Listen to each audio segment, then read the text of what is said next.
once you're in love with the manuscript, this is a project that you believe you could sell and you could do well with. I've read elsewhere that you said, this is a quote from another interview you gave, that more than ever, today's authors are expected to be business owners and social media gurus and marketing and publicity experts. They're expected to do signings and attend events. Authors are brands. And if an author doesn't have these skills, then take it upon themselves to learn or hire someone else who does.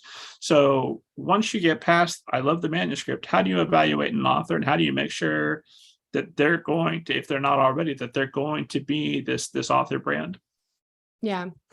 So I know I said this in an interview, but there's no nuance in actual like written interviews. So the like extra layer that I would add to that is that like not every author's goal is to like be a brand. And so like, yes, you are like, you have to brand yourself in some regards because it's the way business operate. It's the way that you develop a reputation and a rapport with like your audience.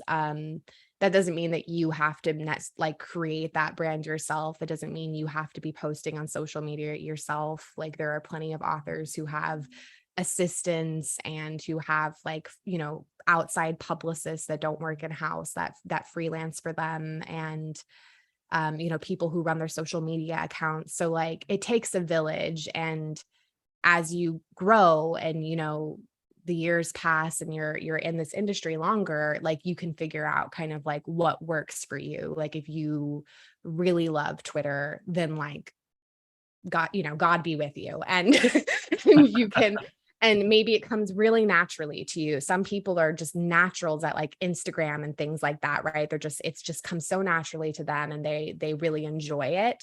And so, when I talk to potential clients or new clients about like, do I need a website? Like, yes, you should have a website, even if it's really simple. That doesn't mean you need one right away. But you should have like a landing page at least where like, maybe a link to like a newsletter, if that feels good to you, where people can find you, people can find your social media accounts, but it doesn't necessarily mean that you have to be doing all of these things on your own. And when I'm talking to potential clients, I'm honestly just looking more for like people who understand that what we do is at the intersection of like art and commerce.